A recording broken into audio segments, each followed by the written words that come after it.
United Nations not long ago, America had a chance to strike a peaceful blow for the safety of the free world. But in the conference room, our opponents let us know that they had the jump on us. The American delegates were forestalled, embarrassed, and quite helpless. Because our enemies knew certain things we alone were supposed to know. No wars started as a result of this, but much was lost. Lost because somewhere in our foreign service there had been a leak. Someone had committed a kind of low treason. Sold out by nothing more romantic than the thoughtlessness of people who might easily have been you. It all started when 2 reports arrived at one of our government offices overseas. Together with all official mail, these 2 reports had been routed through the normal channels of the government's courier service. But because of the kind of information contained in the 2 documents, both had been classified confidential.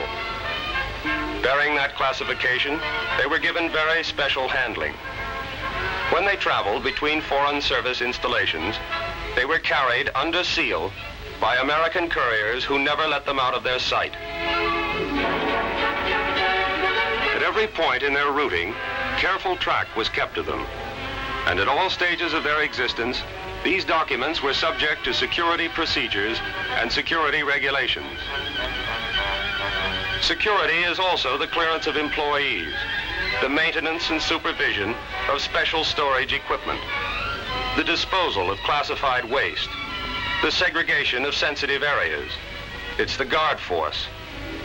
This thorough, involved coverage is maintained to ensure that classified material will reach its destination safely and uncompromised.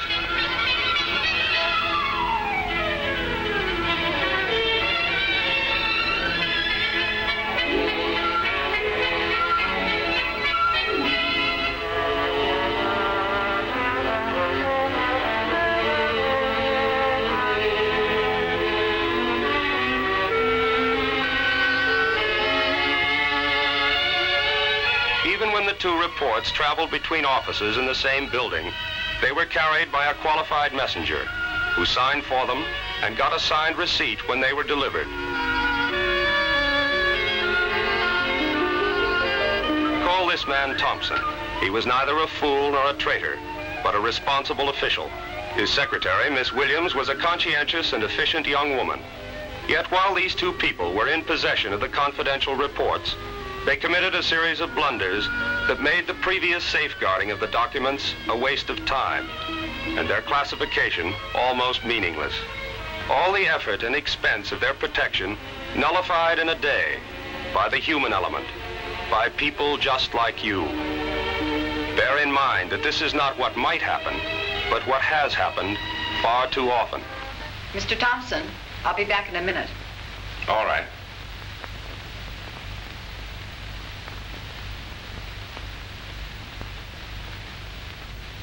Miss Starlin's office, please.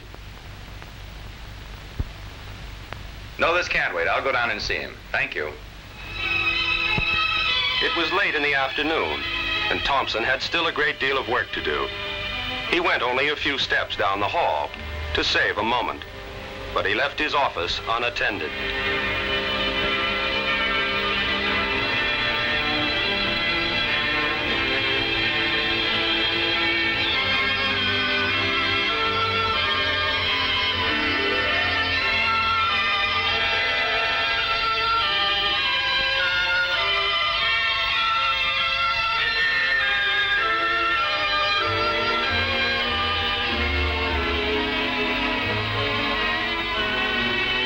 This man was not a spy.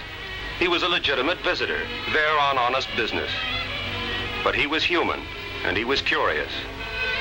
Thompson had taken the first report with him, but the second lay on Miss Williams's desk, and the visitor had time to read part of it before she came back.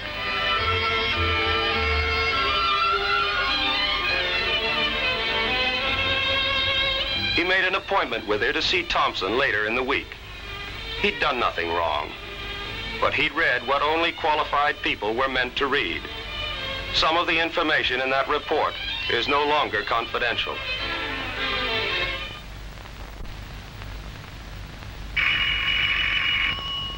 Hello? Oh, I'm sorry Mr. Thompson isn't in. Yes? Oh, here he is now. Geneva calling, Mr. Thompson. Thank you. Just a moment, please. Hello? Hello? Jack? Well, how are you? Well, listen, Jack, I just got a report from Willard's office. No, I haven't got time to send you a memo on it, so I'd better tell you about it instead. Oh, no, I'm not going to read it. After all, it's confidential. But the substance of what it says is that... Thompson was in a hurry, but he knew better than to do this. For almost every phone call you make, important or not, is listened to by people employed to do exactly that. Cryptographic facilities should have been used instead of the telephone. All right. Goodbye.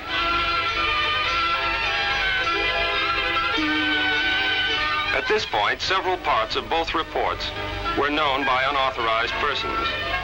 Neither report was now much more confidential than your morning newspaper. It happened that only one item in each report was of particular significance. Put together, though, they told a story that was of considerable importance, and Thompson immediately saw this. His ability to see such things was one reason he held the position he did. Miss Williams? Make me up an extract of these reports. They are marked as I want them. Make a dozen copies. I've got to have them for the conference tomorrow. Surely, then I'll get someone to help me.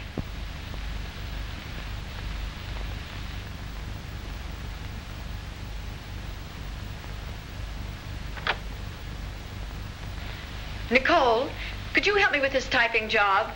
Mr. Thompson has to take it with him when he leaves tonight, and I simply haven't time to do it. Sure, I'd be glad to. How many copies do you want? 12. He needs an extract of the marked paragraphs of these two originals. All right. Did you have a nice time at that place you went the other night? The place was all right, but that man, doing the samba with him was like finding yourself caught in a track meet. I didn't even see the show. When we went dancing, he was chasing me around the table. I haven't spent such a rugged evening since the war. That's what's nice about being married. You don't have to resist. That's a thought.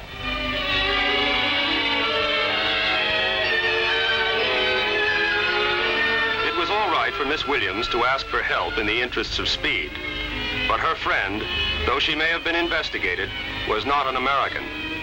It wasn't fair to her to have been given this information. And of course, it was a serious breach of security. Too many people, like Miss Williams, have days like this.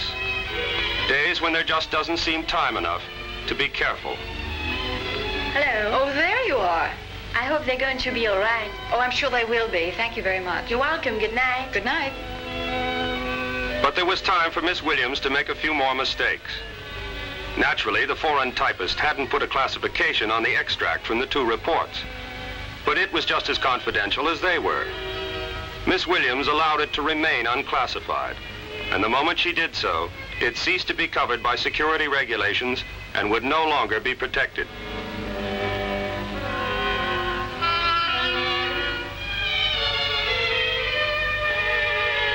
The last thing Miss Williams did that day was also a perfectly human oversight. Miss Williams, Yes? will you stop by the transportation section and check on my tickets? Yes, I will. She didn't sufficiently turn the dial when she locked the safe. It could have been opened by anyone, simply by turning the dial back to 0 and opening the drawers.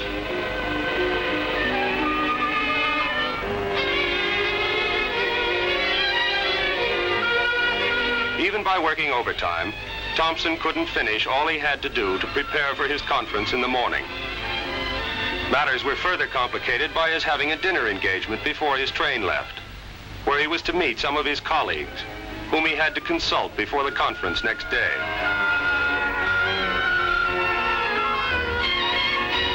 Too rushed to set his desk in order, he put most of what was on it into the drawer. But that drawer was not meant to replace a safe file.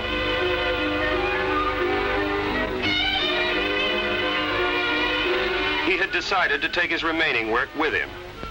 Though he knew this was not the right thing to do, he felt sure he was capable of taking care of the classified papers he removed. But while he could be sure that what he carried in his head was safe, written information is never so secure.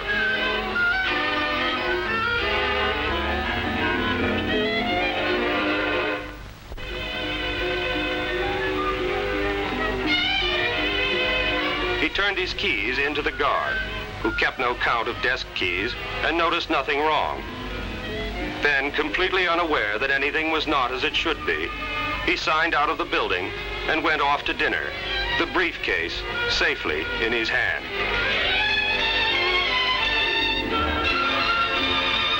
An hour or two later, over coffee with his friends, he had several guarded things to say about the 2 pieces of information he'd received that day.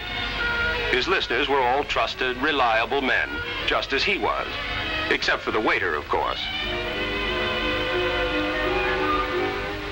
At about this hour, the security guard was making his routine rounds. In the course of his tour, he visited Thompson's office and made a thorough inspection of it. When he found the safe file improperly closed, he took some random contents from it as specimen. Then he closed it correctly.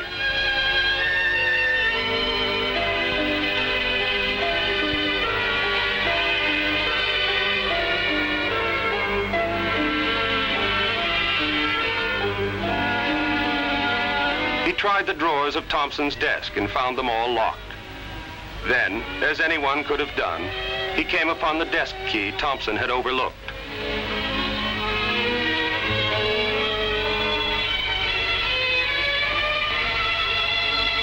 In the drawer, he discovered all that Thompson had put there. He removed everything that was classified and made a note of the violation. There was nothing the matter with Miss Williams's desk so far as he could see. And since the carbons of the extract, although containing confidential information, were not so marked, he left them in the wastebasket.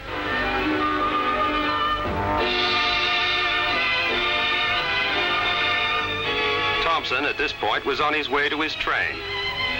The briefcase was not left behind in the taxi, but it might have been. Thompson might have let the porter handle it, but he didn't.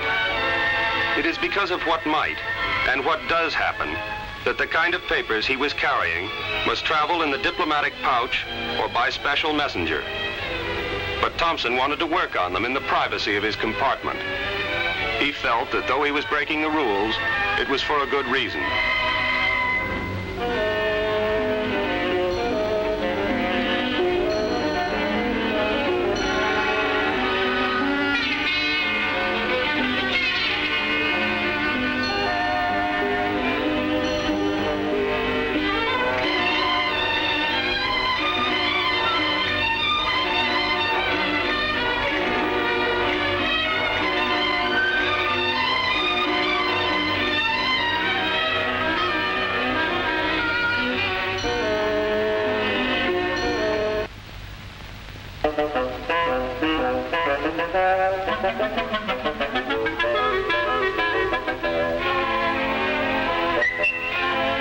Back in the office, the cleaning women were arriving for work. These women have been investigated and found trustworthy, but they're not Americans. They are one reason why the guard made his inspection of the room, for they have all the curiosity you might expect. That was just a violation slip the guard had left. It was of no particular interest to an outsider. But other things in the room were. The carbons of the extract were still lying in Miss Williams's wastebasket. And these ladies, working for Americans as they do, have acquired a remarkable command of English. Irène, viens voir. Qu'est-ce que c'est? I love you, darling.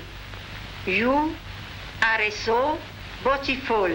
Vous en recevez souvent des lettres d'amour comme ça, vous? Plus maintenant, je suis bien trop vieille. Oh, faut toujours espérer. Vous croyez? Mais oui.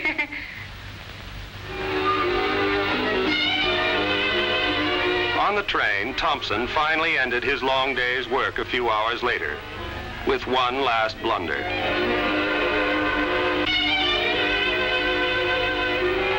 It is because of the frequency of errors like this, errors committed by intelligent, competent people, that unauthorized hand carrying of classified documents is prohibited.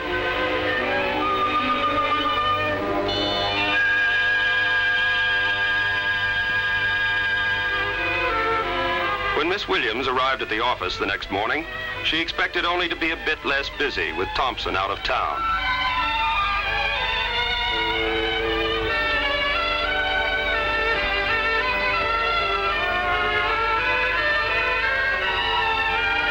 She was rather disturbed to find the slips the guard had left to notify her of the violations he had found. But the best-run offices, unfortunately, grow lax from time to time because people grow lax. Security is largely a question of common sense detail. It is altogether too frequent an occurrence to have many violations appearing in one office in a single day. Miss Williams was no better and no worse than any good secretary. She had simply overlooked a few very important details. And so that day, before she could start her work, it was necessary for her to go to the security office to recover the papers the guard had taken. It was a new experience for her, for Thompson's office had had a good record until then.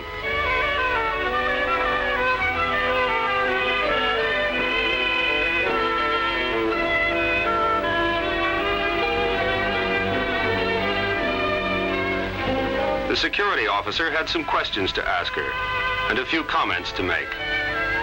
Then he had her sign the violation slips before he returned the missing papers.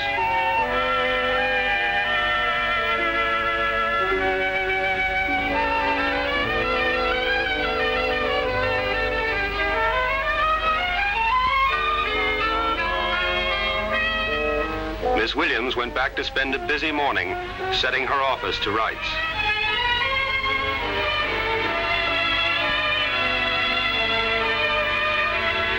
At the conference, Thompson made a very good impression. His extract from the two reports received close attention, for the story it told, in the light of the international situation then existing, meant a good deal. The matter was referred to higher authority, for it could have been of considerable service to the United States in dealings with certain other nations. That evening, Thompson, having locked his briefcase safely in his hotel room, went out to see the sights before catching the train home.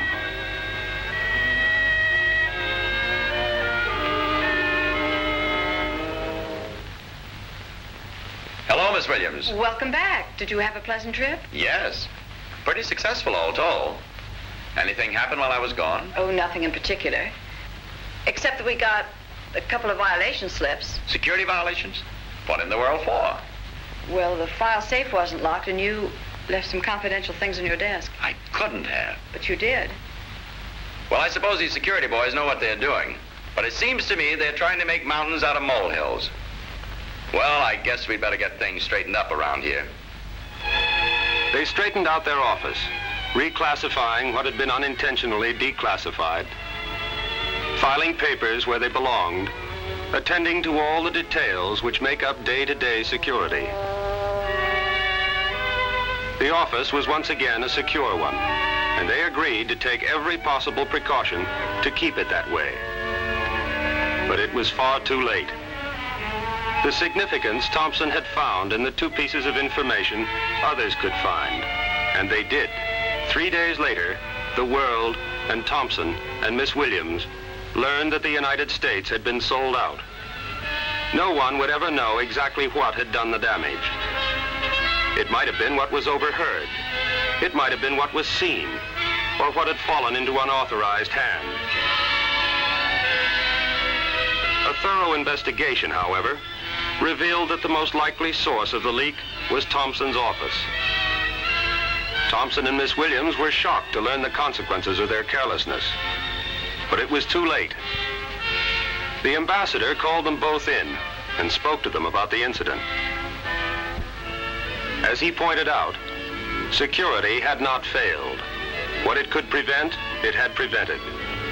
But its thoroughness had not been enough, because Miss Williams and Thompson failed. Their low treason could be yours. Make the simple, vital rules that constitute security a part of your working life, because the safeguarding of all United States property, and to a great degree the position of the nation itself in world affairs, rests basically with you, the Foreign Service employee.